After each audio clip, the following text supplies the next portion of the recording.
लोकप्रिय मुख्यमंत्री श्री अरविंद केजरीवाल जी को मिलके आया हूं।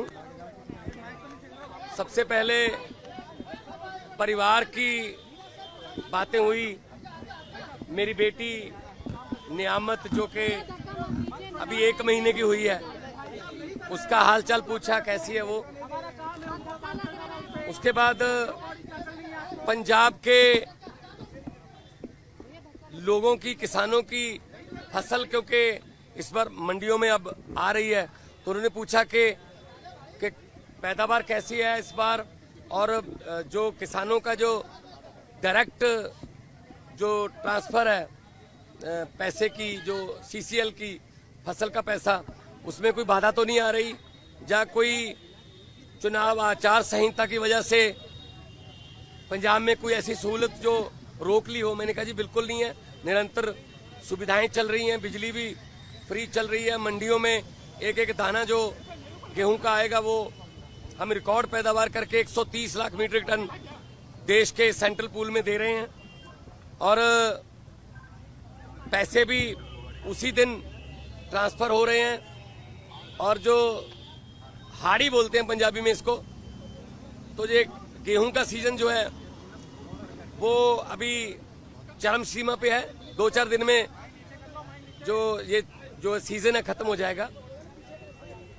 और सबसे बड़ी बात जो आज मैं आपको बतानी चाहता हूं, जो मैं अरविंद केजरीवाल जी को बताई, कि आज ही रिजल्ट आए हैं पंजाब में सरकारी स्कूल के 158 बच्चों ने, 158 सरकारी स्कूलों के 158 बच्चों ने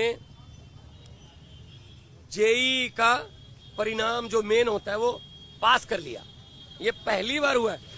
इस पर अरविंद केजरीवाल जी बहुत खुश हुए और उन्होंने कहा यही शिक्षा क्रांति हमारे सपनों में थी।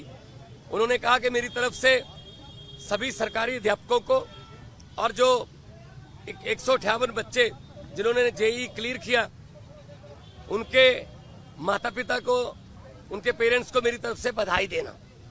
तो ये पहली बार हुआ है कि सरकारी स्कूलों के बच्चों ने जेईई का परिणाम क्लियर किया, और ये हमारा सपना सच होने वाली बात है। और उन्होंने दिल्ली के बारे में और देश के बारे में भी पूछा।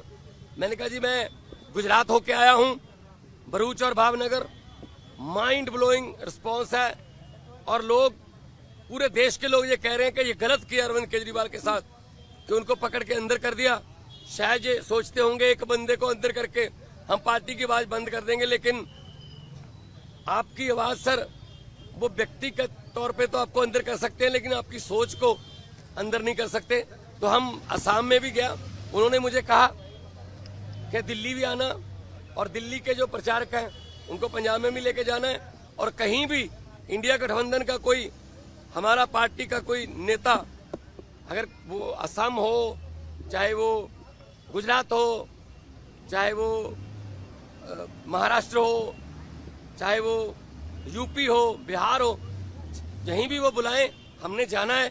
ये चुनाव जो है ये जीतने हारने वाला चुनाव नहीं है, ये संविधान को बचाने वाला और लोकतंत्र को बचाने वाला चुनाव है। सेहत ठीक है, सेहत उनकी ठीक है। वो कह रहे हैं कि मुझे इंसुलिन मिल रही है, और अब मेरा रूटीन में चेकअप भी हो रहा है, तो सेहत उनकी बिल्कुल ठीक है। एक इम्पोर्टेंट सवाल यह है, गृहमंत्री अमित शाह ने ये कहा है कि अगर उनकी जान को खतरा है, जेल तो आप ही के अधीन आती है, लेकिन फिर भी अगर मुझ पर शिकायत आएगी तो हम देखेंगे, क्योंकि पिछली बार आपने कहा था कि आतंकवादियों से भी बुरा सलूक अरविंद केजरीवाल के साथ किया जा रहा है। नहीं, मीटिंग तो आज भी मेरी उसी तरीके से हुई है। शीशा, दोनों तरफ जालियां और इंटरकॉम फोन, मीटिंग तो उसी तरीके से हुई है। ये इन्होंने शायद ये मन में धार रखा है कि हम सीधा नहीं मिलने देंगे।